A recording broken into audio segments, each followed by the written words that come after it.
नमस्कार दोस्तों। बाबा साहेब अंबेडकर और महात्मा गांधी दो बड़े महान जाने माने फ्रीडम फाइटर्स देश के। लेकिन क्या आप जानते हैं दोनों के बीच में बहुत मतभेद हुई थी, बहुत सी डिसएग्रीमेंट्स थी, चर्चा हुई थी कास्टिज्म के इशू पर। कौन यहां पर सही था और कौन गलत था। आज अंबेडकर जयंती है, 130th बर्थ एनिवर्सरी है डॉक्टर भीमराव अंबेडकर की, जिन्हें हम पॉपुलरली बाबा साहेब अंबेडकर करके बुलाते हैं। तो जैसा मैंने भगत सिंह के वीडियो में किया था, आज के वीडियो में मैं बाबा साहेब अंबेडकर की आइडियोलॉजीज और आइडियाज को आपके सामने पेश करना चाहूंगा इस वीडियो में। आइए जानते हैं। डॉक्टर बी आर अंबेडकर का जन्म महार कास्ट में हुआ था, जो कि एक दलित कास्ट है, और बचपन से ही उन्होंने बहुत कास्ट ऑपरेशन झेला था। फॉर इंस्टेंस, जब वो स्कूल जाते थे तो वो और उनके भाई इकलौते दलित बच्चे थे स्कूल में पढ़ने वाले। उन्हें कहा जाता था कि वो अपनी घर से एक बोरी लेकर आए जिस पर वो बैठकर स्कूल में पढ़ेंगे। उन्हें सेम नलके से पानी भी नहीं पीने दिया जाता था स्कूल में। स्कूल वालों ने उनके लिए एक स्पेशल मटका रखा था और वो खुद भी मटके से पानी नहीं पी सकते थे। स्कूल के पियोन मटके से पानी निकाल के उनके हाथ पर डालते थे, और जिन दिनों पियोन नहीं आते थे स्कूल, भीमराव और उनके भाई को प्यासा ही रहना पड़ता था। पैसे की कमी की वजह से डॉक्टर अंबेडकर के भाई को अपनी पढ़ाई अधूरी ही छोड़नी पड़ी, लेकिन डॉक्टर अंबेडकर ने कड़ी मेहनत करी पढ़ाई में और उन्हें स्कॉलरशिप मिली महाराजा ऑफ बड़ौदा की तरफ से, और वो कोलंबिया यूनिवर्सिटी में पढ़ाई करने गए। उसके बाद उन्होंने अपनी डॉक्टरेट भी करी लंदन स्कूल ऑफ इकोनॉमिक्स से। इकोनॉमिक्स की फील्ड में पढ़ाई करी और लॉ की फील्ड में पढ़ाई करी। इस लेवल तक एजुकेशन मिलने के बाद भी उन्होंने अपनी लाइफ के हर एस्पेक्ट में कास्ट डिस्क्रिमिनेशन होते हुए देखी। तो कोई हैरानी की बात नहीं थी कि उन्हें डिस्क्रिमिनेशन और कास्टिज्म से सख्त नफरत थी। इस हद तक नफरत थी कि वो ना सिर्फ हिंदू लोगों को गलत ठहराते थे जो लोग कास्टिज्म प्रैक्टिस करते थे, बल्कि वो ओपनली क्रिटिसाइज करते थे हिंदू धर्म को ही। अपनी कई राइटिंग्स में डॉक्टर अंबेडकर ने ना सिर्फ ठोस सवाल उठाए हैं हिंदुइज्म पर, बल्कि इस्लाम पर भी। उन्होंने संस्कृत पढ़ी और उन्होंने वेदास को एक वर्थलेस सेट ऑफ बुक्स बताया। उनका मानना था जब तक कास्ट रहेगी तब तक एक आउटकास्ट रहेगा। तो वो ना सिर्फ कास्टिज्म के अगेंस्ट थे, बल्कि वो कंप्लीट एनहाइलेशन चाहते थे कास्ट की। दूसरी तरफ महात्मा गांधी एक रिलीजियस हिंदू थे। उनकी ज्यादातर प्रिंसिपल्स और स्ट्रैटेजीज धर्म से आती थी। इनफैक्ट वो गीता को अपनी स्पिरिचुअल डिक्शनरी भी मानते थे, और सही मायनों में रिलीजियस होने के नाते वो बाकी धर्मों को रिस्पेक्ट भी करते थे और कम्युनल हार्मनी की तरफ काम भी करते थे। तो बड़ी ऑब्वियस सी बात है, कोई भी इतना रिलीजियस इंसान अपने रिलीजन पर सवाल नहीं उठाएगा। इसलिए गांधी जी के जो व्यूज थे, शुरुआत में एटलीस्ट कह सकते हो, वो काफी ऑर्थोडॉक्स थे। इनका मानना था कि कास्ट हिंदुइज्म का एक फंडामेंटल हिस्सा है। जो 4 वर्णों का सिस्टम है, इनका मानना था कि वो नेचुरल है और एसेंशियल है, लेकिन एट द सेम टाइम वो इक्वल स्टेटस के हैं। ऐसा नहीं है कि एक वर्णा दूसरे के ऊपर रखा जाएगा। और एट द सेम टाइम इनका मानना था कि अनटचेबिलिटी हिंदुइज्म का पार्ट नहीं है। अनटचेबिलिटी एक पाप है, एक सिन है हिंदुओं के लिए। इसी रीजन से 1932 में इन्होंने ऑल इंडिया अनटचेबिलिटी लीग की भी फाउंडेशन करी थी, जिसे बाद में रीनेम कर दिया गया था हरिजन सेवक संघ में। 1924 में इन्होंने केरला के वाईकॉम डिस्ट्रिक्ट में वाईकॉम सत्याग्रह भी लॉन्च करी थी, जहां पर दलितों को डिस्क्रिमिनेट किया जा रहा था, जिसमें बड़े बड़े सोशल रिफॉर्मर्स जैसे कि पेरियार ने भी पार्टिसिपेट किया था। तो यहां पर आप एक बड़ा क्लियर डिफरेंस देख सकते हो दोस्तों, डॉक्टर अंबेडकर की सोच में और गांधी जी की सोच में। गांधी जी के जो व्यूज थे शुरुआत में, वो काफी प्रॉब्लमैटिक कह सकते हो उन्हें, काफी ऑर्थोडॉक्स और कंजर्वेटिव थे, इस हद तक कि वो कास्टिज्म के अगेंस्ट ओपनली नहीं बोलते थे। और 1920s में तो उन्होंने पब्लिकली कहा था कि वो इंटर मैरिज और इंटर डाइनिंग को सपोर्ट नहीं करते। मैंने कभी किसी मुस्लिम या ईसाई के साथ लड़ाई नहीं की है, लेकिन इतने सालों में मैंने कभी किसी मुस्लिम या ईसाई परिवार से फल के अलावा कुछ नहीं खाया।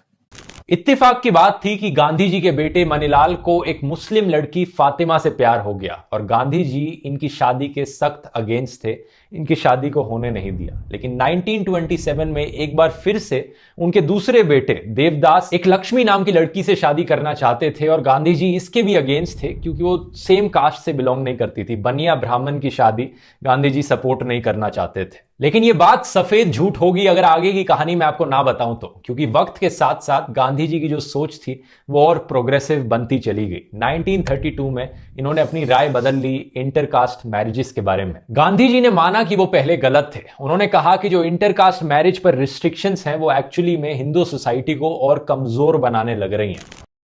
दूसरे रिलीजन या कास्ट के लोगों के साथ खाना खाना या शादी करना, इस पर जो रुकावटें हैं वे हिंदू धर्म का हिस्सा नहीं है। ये बाद में हिंदू धर्म में आई, शायद जब हिंदू धर्म अपने पतन की तरफ था। आज के समय में ऐसी रुकावटें हिंदू समाज को कमजोर कर रही हैं। और इसी के साथ ही अगले ही साल गांधी जी के बेटे देवदास फाइनली लक्ष्मी से शादी कर पाए। 1946 में बात इस हद तक पहुंच गई कि गांधी जी ने कहा कि वो अपने आश्रम में लड़के और लड़कियों की शादी नहीं होने देंगे जब तक उनमें से कोई एक हरिजन नहीं होगा। उन्होंने ये भी कहा कि उनका बस चले तो वो सारी लड़कियों को कहें कि वो एक हरिजन पति ढूंढे। दूसरी तरफ अक्टूबर 1935 में एक कॉन्फ्रेंस में डॉक्टर अंबेडकर ने ओपनली डिक्लेयर कर दिया कि वो हिंदुइज्म को छोड़ना चाहते हैं। ये मेरा मिसफॉर्चून था कि मैं अछूत के कलंक के साथ पैदा हुआ। हालांकि मेरे पैदा होने में मेरा तो कोई दोष नहीं, लेकिन यह जरूर मेरे पावर में है कि मैं हिंदू रहते हुए नहीं मरने वाला। शुरुआत में उन्होंने अपना इंटेंशन बताया था कि वो सिखिज्म में कन्वर्ट करेंगे, लेकिन कुछ रीजंस की वजह से उन्होंने ये नहीं किया और बाद में ही उन्होंने बुद्धिज्म में कन्वर्ट किया। वैसे दोस्तों, अगर आप डॉक्टर अंबेडकर के विचारों के बारे में और जानना चाहते हैं तो मैं डेफिनेटली रेकमेंड करूंगा कि आप डॉक्टर अंबेडकर के ऊपर किताबें पढ़िए, और अगर आप किताबें नहीं पढ़ सकते तो ऑडियो बुक सुनिए। एक बहुत अच्छा प्लेटफॉर्म ऑडियो बुक सुनने के लिए है कुकू एफएम। कुकू एफएम एक बढ़िया ऑडियो लर्निंग प्लेटफॉर्म है जहां पर बुक समरीज हैं, बायोग्राफीज हैं और किताबें भी आपको यहां पर मिल जाएंगी ऑडियो के फॉर्मेट में सुनने के लिए। पर्सनली मैं ये ज्यादा प्रेफर करता हूं क्योंकि ये काम करते हुए करना आसान है कि आप घर में बर्तन धो रहे हैं या झाड़ू पोछा लगा रहे हैं, कुछ भी काम करते हुए आप ऑडियो सुन सकते हैं। आपको फुली कॉन्सेंट्रेटेड रहने की जरूरत नहीं होती। इस प्लेटफॉर्म की नॉर्मली कॉस्ट है 399 रुपीज पर मंथ, पर क्योंकि इस वीडियो को इन्होंने स्पॉन्सर किया है तो आप लोगों के लिए एक स्पेशल डिस्काउंट है। अगर आप कूपन कोड ध्रुव20 इस्तेमाल करेंगे तो आपको 20% ऑफ मिलेगा, जिसका मतलब आपके लिए एक्चुअली में कॉस्ट कितनी पड़ी, ₹1 पर दिन से भी कम की कॉस्ट पड़ी, 319 रुपीज पर ईयर। देखिए, चेकआउट करना चाहते हैं तो लिंक आपको नीचे डिस्क्रिप्शन में मिल जाएगा। ओवरऑल बात करें तो शायद सबसे बड़ी डिसएग्रीमेंट रही थी डॉक्टर अंबेडकर और महात्मा गांधी के बीच में सेपरेट इलेक्टोरेट्स को लेकर। सेपरेट इलेक्टोरेट्स का मतलब है दोस्तों कि देश में ऐसी कॉन्स्टिट्यूएंसीज होंगी जहां पर सिर्फ एक स्पेसिफिक कम्युनिटी का इंसान ही खड़ा हो सकता है इलेक्शन लड़ने के लिए, और वोटिंग के वक्त भी सिर्फ उसी स्पेसिफिक कम्युनिटी के लोग वोट डालने जा सकते हैं। आज के दिन क्या होता है, अलग अलग कॉन्स्टिट्यूएंसीज होती हैं और आप अपनी कॉन्स्टिट्यूएंसी में अपने एमपी के लिए वोट डालते हैं, और आपकी कॉन्स्टिट्यूएंसी में जितने भी लोग रहते हैं सब वोट डाल सकते हैं 18 साल से ऊपर है तो। लेकिन सेपरेट इलेक्टोरेट्स में एक स्पेसिफिक, मान लो सिख या मुस्लिम या क्रिश्चियन कैंडिडेट खड़ा है तो सिर्फ सिख लोग या मुस्लिम लोग या क्रिश्चियन लोग ही वोट डाल सकते हैं अपनी कॉन्स्टिट्यूएंसी में, बाकी लोग वोट भी नहीं डाल सकते। एक इंटरेस्टिंग फैक्ट बताऊं दोस्तों, ब्रिटिश राज में 1909 में ब्रिटिश इंडिया सरकार ने मुस्लिम्स को सेपरेट इलेक्टोरेट्स दिए इंडिया में, और 1919 में क्रिश्चियंस को, एंग्लो इंडियंस को, यूरोपियंस को और सिख्स को भी सेपरेट इलेक्टोरेट्स मिले इंडिया में। अब बात यह थी कि डॉक्टर अंबेडकर सेपरेट इलेक्टोरेट्स चाहते थे दलित्स के लिए भी, लेकिन गांधी जी इसके सख्त अगेंस्ट थे। 1931 में जो राउंड टेबल कॉन्फ्रेंस हुई लंदन में, वहां पर गांधी जी ने जाकर ब्रिटिश सरकार के सामने अपनी डिमांड्स रखी। इन्होंने कहा कि अनटचेबल्स भी हिंदू हैं, उन्हें माइनॉरिटी स्टेटस नहीं मिलना चाहिए। एट द सेम टाइम ये भी चाहते थे कि मुस्लिम्स, क्रिश्चियन, सिख्स और बाकी सब माइनॉरिटीज के लिए जो सेपरेट इलेक्टोरेट्स दिए गए हैं उन्हें हटा दिया जाए। लेकिन दूसरी तरफ अंबेडकर चाहते थे कि दलित्स को भी माइनॉरिटी डिक्लेयर किया जाए इंडिया में और उन्हें भी सेपरेट इलेक्टोरेट्स दिए जाए। आपको क्या लगता है वैसे किसकी सुनी होगी? आंसर बड़ा सिंपल है, क्योंकि ब्रिटिश सरकार हमेशा डिवाइड एंड रूल पॉलिसी खेलती थी। 1932 में British prime minister Ramsay MacDonald ने एक कम्युनल अवार्ड अनाउंस किया, और ना सिर्फ इन्होंने ये कहा कि जो माइनॉरिटीज के लिए सेपरेट इलेक्टोरेट्स मिले हुए हैं वो रिटेन्ड रहेंगे, वहीं रहेंगे, वो हटाए नहीं जाएंगे, बल्कि इन्होंने ये भी कहा कि दलित्स अब एक सेपरेट माइनॉरिटी कैटेगरी बनेगी और दलितों को भी अब सेपरेट इलेक्टोरेट्स दिए जाएंगे। और गांधी जी को यह बात बिल्कुल भी पसंद नहीं आई। गांधी जी का मानना था कि किसी भी टाइप के सेपरेट इलेक्टोरेट से देश यूनाइटेड नहीं रह पाएगा, और वो अपनी जान भी कुर्बान करने के लिए तैयार थे इस चीज को लेकर।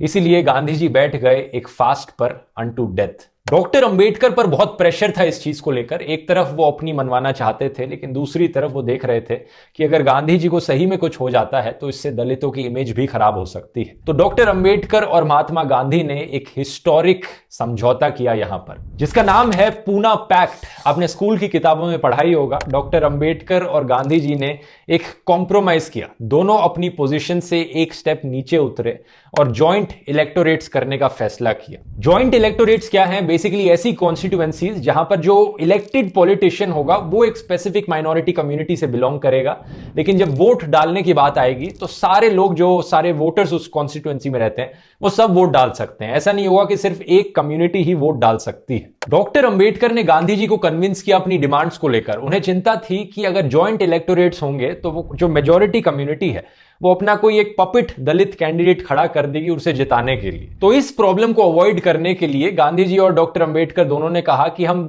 एक प्री इलेक्शन करेंगे जिसमें कि सिर्फ दलित वोट कर पाएंगे और दलित कुछ 4 कैंडिडेट्स को चुनेंगे और फिर उन 4 कैंडिडेट्स में से एक कैंडिडेट को चुना जाएगा जब सारे वोटर्स वोट करेंगे। तो साथ ही साथ जो original number of reserve seats थी वो 71 थी। डॉक्टर अंबेडकर ने गांधी जी को कन्विंस किया कि इसे बढ़ा दिया जाए 148 तक। अब अगर पॉलिटिकल एजेंडा को छोड़कर अगर हम सोशल रिफॉर्म मूवमेंट्स की बात करें तो वहां पर एक बहुत बड़ा कंट्रीब्यूशन रहा है डॉक्टर अंबेडकर का। इनकी स्ट्रैटेजी बड़ी सिंपल थी, एजुकेट, एजिटेट और ऑर्गेनाइज। इसका एक बहुत बड़ा एग्जांपल है 1927 की महाड़ सत्याग्रह। महाराष्ट्र में एक म्यूनिसिपैलिटी है महाड़, जहां पर ये अपने ढेरों फॉलोअर्स के साथ एक टैंक में पानी पीने गए। बड़ी सिंपल सी बात लगती है, लेकिन बहुत से अपर कास्ट हिंदूज उस वक्त इसके सख्त अगेंस्ट थे। एक ऑलमोस्ट राइट जैसी सिचुएशन क्रिएट हो गई थी, बीच में पुलिस को इंटरफेयर करने आना पड़ा था और इन्हीं अपर कास्ट हिंदुओं ने बाद में उस वाटर टैंक को प्यूरिफाई करने के लिए उसमें कुछ दूध, दही जैसी चीजें भी डाली थी। सेम ईयर 25 दिसंबर को डॉक्टर अंबेडकर और उनके ढेरों फॉलोअर्स ने एक कैंपेन भी जारी करी मनुस्मृति को जलाने की। मनुस्मृति एक एंशिएंट हिंदू टेक्स्ट है जहां पर कास्ट के रूल्स लिखे गए हैं और ये जिस दिन इन्होंने ये किया उसे मनुस्मृति दाहन दिवस करके मनाया जाता है। एक और इनकी बड़ी फेमस मूवमेंट रही थी नासिक में कालाराम टेम्पल में, जिस मंदिर में दलितों को अंदर घुसने नहीं देते थे। तो इन्होंने मार्च करी थी, एक प्रोसेशन मार्च करी थी इसके अगेंस्ट। फ्रेंच रेवोल्यूशन के आइडिया से भी बहुत इंस्पायर्ड थे, लिबर्टी, इक्वालिटी और फ्रेटर्निटी। ना सिर्फ इन चीजों को कॉन्स्टिट्यूशन में उन्होंने मेंशन किया बल्कि प्रीएम्बल में भी लिखा है और इन्हीं का मेंशन उन्होंने महाड़ सत्याग्रह में भी किया था। यह केवल पीने के पानी के लिए नहीं है। पानी पीकर हमें ज्यादा कुछ नहीं मिलने वाला। हम लड़ रहे हैं पानी पीने के अधिकार के लिए। लेकिन यह लड़ाई केवल हमारे ह्यूमन राइट्स की लड़ाई भी नहीं है। हमारा मकसद फ्रेंच क्रांति से कम नहीं है। यह क्रांति हुई थी सोसाइटी के रिकंस्ट्रक्शन के लिए। जो पुरानी सोसाइटी थी फ्यूडल इनइक्वालिटी पर बेस्ड, उसको इरेडिकेट करने के लिए, and to create a new society which is based on liberty, equality and fraternity। हम इन सारे आइडियल्स को फॉर ग्रांटेड लेकर चलते हैं अक्सर, लेकिन भूलिए मत दोस्तों, ये जो चीजें हैं ये ऐसा नहीं है कि हर कंट्री ये कॉन्स्टिट्यूशन में हमेशा से ही रही है। अमेरिका जैसे देश को ही देख लीजिए, जब उनका कॉन्स्टिट्यूशन लिखा गया था तो उसमें इक्वालिटी नहीं थी, ना ही उनमें ब्लैक्स के लिए इक्वल राइट्स थे, औरतों के लिए वोटिंग का राइट था। तकरीबन 75 ईयर्स लगे अमेरिका को अपने कॉन्स्टिट्यूशन में यह ऐड करने में कि स्लेवरी को अबॉलिश किया जाए। एक और बहुत बड़ी अचीवमेंट डॉक्टर अंबेडकर की रही है पंडित जवाहरलाल नेहरू के साथ मिलकर हिंदू कोड बिल लाने में। ये हिंदू औरतों के लिए काफी प्रोग्रेसिव कदम है जो उनकी सुरक्षा करने में मदद करता है। अनफॉर्चुनेटली उस टाइम पर ये बाकी धर्मों के लिए नहीं आ पाया टेंस सिचुएशंस की वजह से, लेकिन यूनिफॉर्म सिविल कोड जिसकी बात करी जाती है, उम्मीद है कि ऐसे ही प्रोग्रेसिव रिफॉर्म्स वो हर धर्म में लाएगा। आज के दिन दोस्तों हम में से हर कोई डॉक्टर अंबेडकर के आइडियाज से, आइडियोलॉजी से बहुत कुछ सीख सकता है।